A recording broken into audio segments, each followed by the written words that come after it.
नमस्कार सभी को। आपका स्वागत है मेरे YouTube चैनल गुरु मंत्र बाय मोनिका में। आज हम यहाँ बात करेंगे कि भाई आरपीएससी फर्स्ट ग्रेड की तैयारी अंतिम 100 दिनों में कैसे करें। देखिए, फर्स्ट ग्रेड की तैयारी के बारे में मैं बता दूँ, मैं ये वीडियो खासकर उन माताओं बहनों के लिए बना रही हूँ जो या तो हाउस वाइफ है या फिर मतलब कहीं तैयारी कर रही हैं। मैं एज ए महिला होने के नाते मुझे पता है बतौर महिला कि क्या क्या चैलेंज रहते हैं हमारे जीवन में। हम कुछ भी तैयारी करते हैं, स्पेशली जब शादी हो जाती है उसके बाद, शादी से पहले भी महिलाओं को काफ़ी चैलेंज झेलने पड़ते हैं।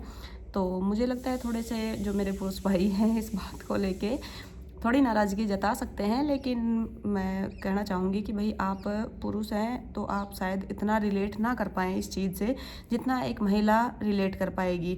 तो स्पेशली मैं ये सब मेरी जो महिला साथी हैं जो तैयारी करना चाहती है, जीवन में कुछ करना चाहती हैं, शादी के बाद स्पेशली कुछ करना चाहती है, तो उनके लिए ये वीडियो बना रही हूँ।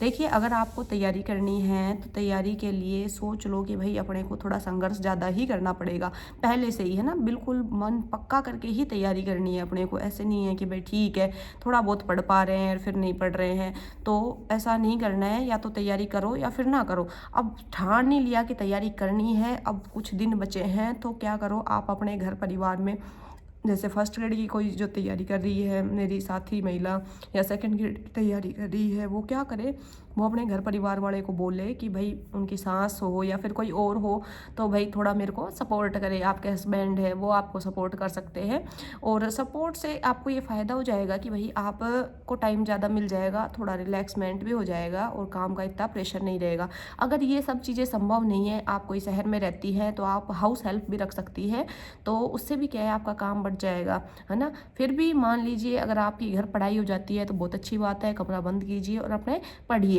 कुछ कुछ फैमिली के एडवांटेज भी होते हैं, शादी के एडवांटेज भी होते हैं और कुछ डिसएडवांटेज भी होते हैं। ये हम सबको पता है कि लाभ हानि हर चीज़ में होती है।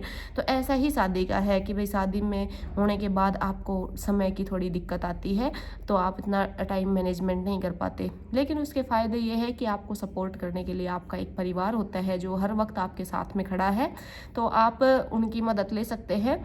उसके बाद आपको क्या करना है कि अब तैयारी शुरू करनी है, तो तैयारी शुरू करने का आपका जो परिवार से अगर डिस्टर्बेंस होता है, बच्चा है तो बच्चा मान लो बार बार परेशान करता है, तो आप सुबह का टाइम चूज कीजिए या रात का टाइम चूज कर सकती है। आप क्या करें कि रात को पढ़िए और दिन में आराम कर लीजिए, दिन में सो जाइए। अगर ऐसा संभव नहीं है तो सुबह थोड़ा जल्दी उठ जाइए। मान लो सुबह 3 बजे उठ गए आप, है ना, 4 बजे उठ गए, और फिर आप पढ़ लो 8-9 बजे तक। तो सुबह सुबह कोई उनको बोल दो कि डिस्टर्ब मत करो, बाकी जो काम वाम है मैं दिन में कर लूँगी, कोई दिक्कत नहीं है, आप टेंशन मत लो, फ्री रहो, ठीक है। तो ऐसा भाई मैं कह रही हूँ, कहने से भी थोड़ा सा प्रभाव पड़ता है। अगर हम परिवार को ऐसे कहते हैं कि भाई ठीक है मैं तैयारी कर रही हूँ और मैं आपकी हेल्प करा दूंगी, तो इतना कहने भर से ही उनको ऐसे लगता है कि देखो कितना सोच रही है भाई अपने बारे में, हम पढ़ भी रही है और सोच भी रही है, तो उनको थोड़ा सा सपोर्ट, उनको भी थोड़ा सपोर्ट सिस्टम लगता है कि ठीक है हाँ ये थोड़ा अपने को सपोर्ट करने वाली है, तो अपनी भी एक नैतिक जिम्मेदारी है कि अपन भी इस बच्ची को सपोर्ट करें। ये इसके कुछ सपने हैं तो उसको पूरा करने के लिए हम उसकी मदद करें, है ना। तो उनको भी थोड़ा ऐसा लगता है कि हाँ भाई बच्ची है, अपने पे विश्वास कर रही है। भाई किसी की बहू है तो वो यही सोचेंगे ना कि भाई ये तो बहू है लेकिन फिर भी अपने पे इतना विश्वास कर रही है, अपने को माता पिता मान के, तो अपन उनकी इज्जत करेंगे ना, तो वो भी अपनी इज्जत करेंगे। तो इस चीज़ का ध्यान रखिए पहला तो। दूसरी बात कि आप पढ़ लिए ठीक है, फिर दिन में थोड़ा बहुत हेल्प हो सकती है घर वालों की, वो हेल्प करा दीजिए और आराम कीजिए। उसके बाद आप दोपहर का टाइम चूज करें। दोपहर में अगर आपका बेबी है छोटा तो फिर उसको सुला उला दे, भाई वो सो जाए, या उसकी दादी है या कोई भी और घर में रखने वाला है उसको, तो उसके पास वो खेल ले, तो आप दोपहर में पढ़ सकते हैं। फिर शाम के टाइम अगर कम पढ़ाई होती है तो आप क्या कर सकते हैं, कोई वीडियो देख लीजिए। आप काम करते करते आप लीड लगा लीजिए कानों में या ईयरबड लगा लीजिए, और काम करते करते सुनते सुनते आप कोई चीज़ मतलब रिवाइज कर पाएंगे। जैसे आपने कोई टॉपिक पढ़ लिया, उस टॉपिक को अब आपका रिवाइज करना है, तो आप उसके PYQ, आजकल यूट्यूब पे बहुत सारे PYQ के लिए भी उपलब्ध है। लोग बाग बताते हैं कि भाई आप हाँ यहाँ से तैयारी कर रही है या ये मैं PYQ करा रहा हूँ, तो वो सुन सकते हैं। तो सुनने से भी क्या होगा कि एक बार तो रिवाइज होगा, कुछ तो हमारे माइंड में जाएगा ना। तो अपन क्या कर ले, लीड लगा ले या ईयरबड जो भी आपके पास है वो लगा ले, और लगाने के बाद अपना काम कर रहे हैं, खाना बना रहे हैं, रोटी बना रहे हैं, बर्तन झाड़ू वगैरह जो भी कर रहे हैं, छोटा मोटा काम आप करते करते ये काम कर सकते हैं, सुन सकते हैं। कोई कोर्स ले रखा है तो वो कोर्स सुन लीजिए, उससे हमारा क्या है रिवाइज हो जाएगा, और उसके साथ साथ हमारे टॉपिक भी कंप्लीट होते जाएंगे, ऐसा नहीं लगेगा, है ना। जैसे करंट है तो करंट की भाई बार बार पढ़ना पड़ता है, तो करंट के लिए आप पढ़ सकते हैं, कोई भी नानक क्लासेज है या फिर कोई अदर क्लासेज भी हैं, बहुत सारे सर करंट पढ़ाते हैं, तो कान में लगाइए और सुनते रहिए, काम करते रहिए, छोटा मोटा काम भी हो जाए और आपका रिवाइज भी हो जाए, बढ़िया भी लगे, घर वालों को भी ऐसे लगे कि हाँ ठीक है, बिल्कुल तैयारी के नाम पे बैठी नहीं है ना। देखो अपन सबको सपोर्ट करेंगे तो ही सब अपन को सपोर्ट करेंगे, तो अपन को अपना नेचर थोड़ा सा ऐसा रखना पड़ेगा कि भाई ठीक है, मैं आपकी सहायता करूँगी, आप मेरी करो, और इससे क्या है सिस्टम बढ़िया चला रहता है, उससे भाई आपको हेल्प भी मिल जाती है घर वालों की तरफ से, और आप भी निश्चिंत होकर तैयारी कर पाते हैं। अगली चैलेंज ये है कि भाई बच्चा है, सबसे बड़ा चैलेंज तो भाई बच्चा होता है, क्योंकि बच्चे रुकते नहीं है मम्मी के बिना। तो बच्चे का ये हो सकता है कि आप बच्चे को बोलो कि बेटा थोड़ी देर मैं पढ़ाई कर लेती हूँ, तब तक आप अपनी माँ जी के पास, दादी के पास या किसी के पास भी जो रह रहा है उसके पास खेल लो। बच्चे भी आजकल समझदार हो गए, ज़्यादा छोटा बच्चा है तो भाई वो सो जाएगा, वो तो फिर जैसे साल भर से छोटा है तो ज़्यादा इश्यू नहीं है, क्योंकि बेबी ज़्यादातर सोता ही रहता है और वो बैठे बैठे खेल लेता है। अगर 2-3 साल का बच्चा है तो थोड़ा इशू है, क्योंकि वो बच्चा रुकता नहीं है, वो कभी बाहर जाएगा, कभी अंदर जाएगा, कभी कहीं जाएगा, ऐसे है। तो उसको आप क्या कर सकते हैं कि उसको कहीं उसका खिलौनों में लगा दीजिए, उसको बता दीजिए कि बेटा ये ठीक है, तेरे खेलने के हैं, ब्लॉक्स वगैरह हैं, तो इनसे तू खेल ले, और मैं साथ साथ आप वहाँ पे बैठ के पढ़ाई कर लीजिए। अगर कोई सर रखने वाला नहीं है बच्चे को, तो भी आप ऐसे कर सकते हैं कि बच्चा खेल ले और आप अपना पढ़ते रहिए। थोड़ी सी दिक्कतें आएंगी, मुझे पता है, क्योंकि मेरे भी छोटी बच्ची है, तो इसलिए मैं इन सब चीज़ों को फेस कर चुकी हूँ, और इसी के आधार पे मैं आपको बता रही हूँ कि भाई आपको क्या करना चाहिए। मैंने भी फर्स्ट ग्रेड जो पिछली बार का एग्ज़ाम दिया था, उस टाइम मेरी बेबी बहुत छोटी थी, 3 महीने की थी, और उस टाइम जैसे डिलीवरी के जस्ट बाद पढ़ने भी नहीं दिया जाता था कि भाई आँखें ख़राब हो जाएंगी और नहीं पढ़ना है, ऐसे कई इश्यू बताए गए थे। लेकिन ठीक है, मैं क्या करती, तकिए के नीचे बुक रखती थी, जब कोई नहीं आता तो निकाल के उसको पढ़ लेती, और कोई आता दिखता वापस उस तकिए के नीचे उसको रख देती, है ना। तो ऐसे इश्यू हमारे जीवन में चलते रहते हैं। देखिए संघर्ष है जीवन का, जो चलता रहेगा हमेशा। अब लेकिन हमें संघर्ष से घबराना नहीं है, ठीक है। अपने को सब चीज़ें साथ लेके और फिर ये काम करना है, क्योंकि उसकी फिर आनंद जो आएगा ना वो बहुत ही अलग आएगा, खुशी एक अलग ही लेवल की रहती है।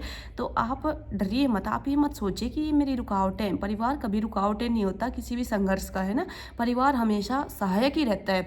तो मैं ये कहूँगी कि भाई परिवार को साथ लेके चलें, और जब आपकी खुशियाँ होंगी ना तो ये परिवार ही सबसे ज़्यादा खुश होगा। आपके फैमिली, आपके सास ससुर, आपके माता पिता, आपके भाई बहन, जो आपके अच्छे रिलेटिव है ना, वो सब बहुत खुश होंगे कि हाँ भाई हमारी बहू ने कुछ कर लियो, हमारी बेटी ने कुछ कर लियो, है ना। भाई आपका खुश होगा, मेरी बहन देखो लेक्चरर बन गई। तो मतलब ये इस चीज़ की खुशी आपसे ज़्यादा उनको होगी, तो इसलिए आप ज़्यादा इस चीज़ के बारे में ना सोचें। बस आप ये सोचें कि हाँ ठीक है, आज मेरा एक कदम चलना है, और ये कदम से कदम धीरे धीरे चल चल के मैं उस मंजिल पर पहुंच जाऊंगी, उस टॉप पे पहुंच जाऊंगी जिस टॉप की मुझे और मेरे परिवार को चाह है ना। और सबसे बड़े आपके सपने हैं, और आपके परिवार उन सपनों को पूरा करने में आपके साथ चलेगा। तो उनसे आप ये उम्मीद कर सकते हैं, बिल्कुल उम्मीद करिए, और आराम से मस्त होकर तैयारी कीजिए।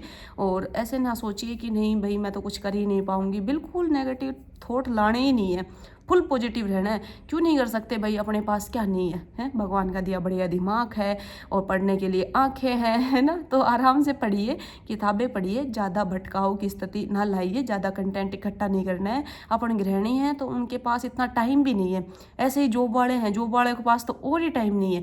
भाई जो गृहिणी है उनके पास चलो कुछ टाइम तो बचता है कि भाई वो दोपहर में पढ़ सकते हैं। लेकिन जो महिलाएं जॉब में हैं, कुछ मेरी 3rd ग्रेड साथी भी जुड़ी हुई है अपने चैनल से, तो वो 3rd ग्रेड साथी है, वो बेचारे सुबह काम भी करके जाएं, फिर स्कूल में भी जाती है, और फिर उसके बाद शाम को भी आके वो काम करती है, तो उनके लिए और भी हेक्टिक है। लेकिन उनके लिए भी फिर मैं यही कहूँगी कि भाई अगर आपके साथ में बच्चा रह रहा है ना, तो बच्चे को आप कहिए कि भाई आपके पार्टनर जो भी है आपके साथ में रखने वाले, तो उनके पास छोड़िए कि भाई आप इसको सुबह शाम रखो। और ज़्यादा से ज़्यादा आप क्या कर सकती हैं, वीडियो की हेल्प ले सकती है। मुझे जैसे पर्सनली लगता है कि मैंने जब भी तैयारी करी है ऐसी ही परिस्थितियों में तैयारी तैयारी की है, जॉब थी, जॉब के साथ में अकेले बच्चे को मैनेज करना था, और फिर खाना पीना सब घर का भी काम होता है, बच्चे का भी होता है।